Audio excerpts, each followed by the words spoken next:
그 구체적인 날짜인 2026년 4월이 아주 선명하게 박혀 있는 문서 말이죠. 네, 바로 미국 연방통신위원회, 그러니까 FCC에서 발급한 조비 에비에이션의 특별 임시허가, STA, 실제 공문서입니다. 콜사인은 WA9XYO로 명시되어 있죠. 아, WA9XYO요. 지금 이 심층 분석을 듣고 계신 당신을 환영합니다. 오늘 우리는 미래 모빌리티의 선도주자인 조비 에비에이션이 어떻게 기술적 그리고 규제적 장벽을 무너뜨리고 있는지 해부할 예정입니다. 겉보기엔 그저 전파 사용을 허락하면 행정소료 같잖아요. 근데 이 한 장의 문서와 이를 분석한 심층 노트들을 교차 검증해보면 UAM, 즉 도심 항공교통의 상용화가 더 이상 공상과학이 아니라는 걸 확실히 알 수 있습니다. 자, 하나씩 풀어보죠. 이 FCC 서류가 단순한 통신 허가증을 넘어서 당장 우리 눈앞의 현실로 다가온 에어택시 생태계의 완벽한 설계도인 이유를 낱낱이 해독해 보겠습니다. 먼저 서류에서 가장 눈에 띄는 건 역시 타임라인과 지리적 데이터네요. 네, 그 부분이 정말 핵심입니다. 유효 기간이 2026년 4월 15일에서 6월 16일까지로 딱 못 박혀 있거든요. 와, 2026년이면 진짜 당장 내일 모레잖아요. 막연한 2030년이 아니네요. 그렇죠. 그리고 장소가 뉴욕 브루클린 중심 반경 20km 이내로 설정되어 있습니다. 이 지리적 설정이 내포하는 경제적 의미는 정말 엄청납니다. 브루클린 반경 20km면 지도를 그려보면 대충 맨해튼 중심부랑 공항들이 다 들어가지 않나요? 맞아요. 월스트리트를 포함한 맨해튼 핵심 구역과 JFK 공항, 그리고 라과디아 공항이 모두 그 원안에 쑥 들어갑니다. 조비가 캘리포니아의 한적한 사막이나 통제가 쉬운 본사 인근이 아니라 세계에서 가장 복잡한 공력을 가진 뉴욕 한복판을 테스트 베드로 삼았다는 건 철저하게 계산된 승부수입니다. 약간 이런 거네요. 이건 마치 잔잔한 호수에서 종이배를 띄워보는 게 아니라 진짜 폭풍우가 치는 바다 한가운데로 직진하는 것과 같네요. 왜 하필 테스트 장소가 전 세계에서 가장 복잡한 뉴욕 맨해튼 한복판일까요? 여기서 정말 흥미로운 점은 그 뉴욕 노선의 수학적 그리고 경제적 가치에 있습니다. 맨해튼에서 JFK 공항까지 거리가 대략 15마일, 한 24km 정도 되거든요. 그 뉴욕 교통체증 엄청나잖아요. 차 타면 시간 꽤 걸리죠? 네, 악명 높죠. 보통 자동차나 우버를 부르면 길에서 1시간에서 1시간 반은 좋게 버려야 합니다. 비용도 $100에서 $150 이상 깨지고요. 와, $150요. 근데 시간이 너무 아깝네요. 맞습니다. 그런데 최고 시속 320km로 비행하는 조비 기체를 투입하면 이 90분의 고통이 단 7분으로 줄어듭니다. 7분이요? 90분이 7분이 된다고요? 진짜 엄청난데요? 그 7분이라는 숫자가 바로 이 산업의 핵심 상품인 거죠. 글로벌 기업의 CEO나 분초를 다투는 월스트리트 금융인들에게 시간은 곧 자본 그 자체니까요. 아, 그러니까 가장 지불 용의가 높은 고객들이 몰려있는 일종의 알짜배기 황금 노선을 첫 타겟으로 삼은 거군요. 정확합니다. 이 노선에서 기체가 안전하게 날아다닌다는 걸 증명하는 순간 $150 이상의 운임을 기꺼이 낼 수요층은 이미 줄을 서 있는 상태입니다. 시간을 90분에서 7분으로 줄여준다는 건 진짜 공간의 개념을 압축시키는 엄청난 혁명이네요. 근데 여기서 좀 궁금한 게 생겨요. 네, 어떤 부분이죠? 이 황금 노선을 독점하려면 반드시 해결해야 할 치명적인 기술적 문제가 있잖아요. 뉴욕 맨해튼은 그야말로 초고층 빌딩들이 빽빽하게 솟아있는 거대한 콘크리트 협곡인데 이 복잡한 도심 상공에서 비행 중인 기체의 통신이 1초라도 끊기면 대형 사고일 텐데 말이죠. 이 복잡한 도심에서 대체 어떻게 통신을 유지한다는 거죠? 그 문서의 기술적 수치들이 바로 그 해답을 쥐고 있습니다. 이번 테스트에 할당된 주파수 대역이 4799에서 4900MHz, 즉 C밴드 영역이거든요. 아, C밴드요. 통신 쪽에서 많이 들어본 것 같네요. 네, 모빌리티 산업을 눈여겨보신 분들이라면 이 대역이 왜 도심 비행의 생명줄인지 아실 겁니다. 맨해튼 같은 고층 빌딩 숲에서는 전파가 건물에 부딪히고 반사되잖아요. 그렇죠. 막 이리저리 부딪히겠죠. 맞아요. 그러면서 원래 신호와 반사된 신호가 뒤섞여서 통신이 끊기는 이른바 다중경로 페이딩 현상이 극심하게 발생합니다. 아, 그래서 무조건 데이터를 많이 보낼 수 있는 고주파 5G만 같은 걸 쓰는 게 능사가 아니군요. 그렇죠. 직진성이 너무 강한 고주파는 건물 모퉁이만 돌아도 신호가 뚝 끊어질 테니까요. 그렇다고 건물 투과율이 좋은 너무 낮은 주파수를 쓰자니 에어택시가 쏟아내는 그 방대한 데이터를 감당할 대역폭이 안 나오죠. 결국 이 4.8GHz 대역의 C밴드가 도심의 물리적 장애물을 어느 정도 극복하면서도 고용량 데이터를 실어 나를 수 있는 완벽한 타협점, 스위트 스팟이라는 뜻이네요. 네, 통신 안정성과 데이터 용량 사이에 가장 이상적인 교집합을 찾아낸 겁니다. 근데요, 제가 서류를 보면서 진짜 의아했던 부분이 하나 있습니다. 아니, 출력 항목을 보면 고작 8W ERP라고 적혀 있거든요? 네, 8W 맞습니다. 8W면 제 방에 있는 와이파이 공유기 수준이거나 기껏해야 백열전구 하나 켤까 말까한 아주 낮은 전력 아닌가요? 온갖 전파가 난무하는 뉴욕 도심에서 어떻게 그 낮은 출력으로 20km 반경을 커버한다는 건지 잘 납득이 안 겁니다. 그게 바로 이 서류가 보여주는 조비의 긴정한 기술적 해자입니다. 문서를 아주 자세히 보시면 출력 옆에 20M67W라는 방출 지정자가 붙어 있어요. 20M67W요? 그게 무슨 암호 같은 건가요? 약 20.6MHz의 대역폭을 뜻하는데요.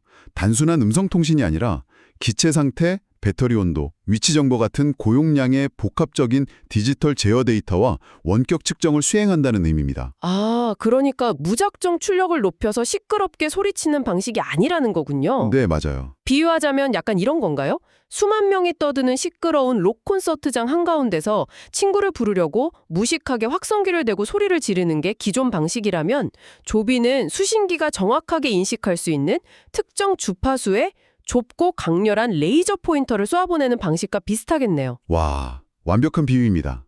안테나의 위상 배열 기술과 고도의 디지털 오류 정정 알고리즘이 결합되어 있기 때문에 가능한 거죠. 노이즈를 뚫고 나가는 거군요. 그렇죠. 8W라는 그 효율적이고 낮은 전력으로도 1초에 수만 번씩 방대한 텔레메트리 데이터를 지상국과 오차 없이 주고받을 수 있는 겁니다. 게다가 전력을 낭비하지 않는다는 건 결국 기체의 배터리 효율을 높여서 비행거리를 늘리는 결과로 이어지죠. 야, 기술과 물리적 한계를 그런 식으로 우회하는군요. 진짜 대단하네요. 이걸 더 큰 그림과 연결해보면요. 서류 하단의 특수조건 섹션을 봐야 합니다. 거기에 FCC 승인 전 항공규제의 끝판왕인 FAA 본부와 사전 조정을 마쳤다는 문구가 있거든요. 잠깐만요. FAA요? 보통 이런 규제기관들은 철저하게 칸막이를 치고 각자 일하지 않나요? 통신은 FCC가 하고 비행은 FAA가 하고 이런 식으로요? 그러니까 이게 굉장히 이례적인 일이라는 거죠. 이 모빌리티 산업에서 가장 큰 리스크가 바로 규제 지연이잖아요. 그렇죠. 기술 다 만들어놔도 허가 안 내주면 끝이죠. 맞습니다. 근데 미국의 두 거대 규제기관이 조비의 도심 비행 테스트를 위해 선제적으로 손발을 맞추고 있다는 겁니다. 규제 리스크를 완벽히 해소하고 있는 셈이죠. 정리하자면 기술력도 증명했고 까다로운 미국 규제기관 두 곳과도 손발이 척척 맞고 있네요.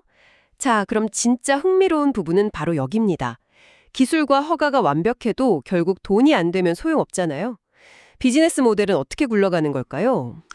조비의 막강한 단위당 경제성, 즉 유닛 이코노믹스를 완성하는 열쇠가 바로 비행 시간에 있습니다. 편도 비행 시간이 7분이라는 건 기체의 회전율을 극대화할 수 있다는 의미거든요. 7분이니까 훅 갔다가 훅 올 수 있다는 거네요. 네, 맞아요. 꽉 막힌 지상도로에서 기존 택시가 하루에 공항 왕복을 몇 번이나 할 수 있을지 생각해보면 답이 나옵니다. 조비는 7분 만에 맨해튼에서 승객을 공항에 내려주고 기체가 대기하는 아주 짧은 시간 동안 배터리 급속 충전을 마칩니다. 아, 승객 내리고 타는 그 짧은 시간에 바로 충전이 되나요? 네, 그게 핵심 시너지죠. 그러고 나서 바로 다시 공항에서 맨해튼으로 가는 승객을 태워 날아오릅니다. 기존 택시와는 비교가 안 되는 일일 매출 창출 능력을 보여주는 거죠. 야, 이 끊임없는 사이클 자체가 막대한 돈을 벌어들이는 엔진이 되겠네요. 거기에 활용 점정을 찍는 것이 파트너십입니다. 서류 분석 노트에 델타항공과 우버가 반복적으로 등장하거든요. 델타항공이랑 우버요. 그 둘이 조비랑 어떻게 연결되는 건가요? 조비는 단순히 하늘을 나는 택시만 제공하는 게 아니라 홈투 에어포트라는 끊김없는 모빌리티 생태계를 구축하고 있습니다. 홈투 에어포트요? 고객 입장에서 그림을 그려보면 진짜 매끄러울 것 같네요. 출장을 떠나는 고객이 집에서 먼저 우버 앱을 켜겠죠. 네, 그렇죠. 우버를 타고 도심의 버티포트, 그러니까 이착륙장에 도착하면 곧바로 조비 에어택시로 갈아타고 뉴욕 스카이라인을 가로질러 7분 만에 공항에 떨어지는 거고요. 맞습니다. 근데 거기서 끝이 아닙니다. JFK 공항에 내리면 델타 항공 직원이 대기하고 있다가 그 프리미엄 고객을 탑승구까지 다이렉트로 안내하는 그림입니다. 와, 앱 하나로 지상교통부터 도심 상공, 그리고 글로벌 항공망까지 단일한 생태계로 싹 통합되는 거네요. 진짜 무결점의 비즈니스 모델입니다. 근데요, 네, 여기서 제가 좀 현실적인 딴지를 하나 걸어보겠습니다. 아무리 기술이 좋고 앱 연동이 매끄러워도 뉴욕 시민들은 헬리콥터 소음에 엄청나게 예민하잖아요. 소음 문제 아주 중요한 지적입니다. 과거에도 헬기 서비스들이 소음 민원 때문에 다 실패해서 쫓겨났는데 브루클린과 맨해튼 상공에서 비행을 허락받았다는 건 이 마지막 보스인 소음 문제를 어떻게든 해결했다는 뜻인가요? 맞습니다. 후발주자들의 진입을 막는 가장 강력한 무기가 바로 그 소음 통제 기술입니다. 분석 자료에 제시된 조비의 테스트 결과를 보면 이착륙 시 75가 아니라 65데시벨, 상공을 순항할 때는 45데시벨에 불과합니다. 잠깐만요. 45데시벨이요? 일반 헬리콥터가 지나갈 때 그 다다다다다 하는 엄청난 소음이랑 아예 차원이 다른 숫자네요. 네, 일반 헬기보다 100배 이상 조용하다고 보시면 됩니다. 거대한 메인 로터 하나를 쓰는 헬기와 달리 조비 기체는 여러 개의 작은 로터들이 느린 속도로 회전하는 분산 전기 추진 방식을 쓰거든요. 여러 개로 분산시켜서 소음을 쪼개는 거군요. 그렇죠. 그래서 45데시벨이라는 수치가 나오는 건데 이 정도면 도심의 일상적인 백그라운드 소음, 그러니까 자동차나 바람 소리에 완전히 묻혀버립니다. 지상에서는 거의 들리지 않는 수준이죠. 와, 소음을 아예 0으로 만드는 게 아니라 도심의 기본 백그라운드 소음 아래로 기체의 소음을 싹 숨겨버리는 거네요. 시민들 일상을 방해하지 않으니까 깐깐한 뉴욕 당국도 도장을 찍어준 거군요. 정확합니다. 그리고 소음 민원을 걱정할 필요가 없으니 이착륙장을 도심 깊숙한 주거지나 상업지구 바로 옆에 지을 수 있잖아요. 아하, 그러면 고객 접근성이 좋아지고 그 기체의 회전율 상승으로 이어지는 선순환이네요. 네, 그 완벽한 생태계가 바로 이 서류 한 장에서 증명되고 있는 겁니다. 그래서 이 모든 게 결국 무슨 의미일까요? 오늘 우리는 딱딱하고 무미건조해 보이는 FCC 특별 임시 허가 문서 WA9XYO를 돋보기로 들여다봤습니다. 네, 이 종이 한 장에 증명하는 팩트는 아주 명확합니다.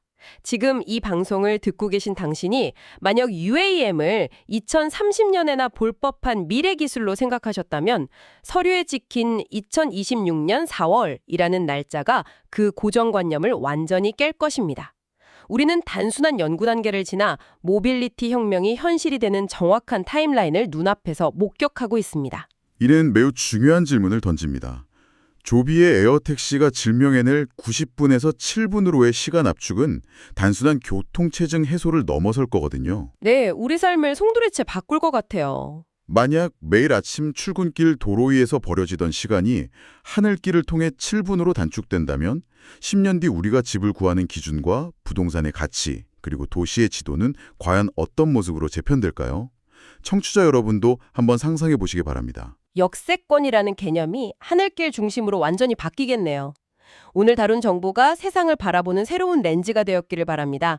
심층 분석 여정을 함께해 주셔서 감사합니다.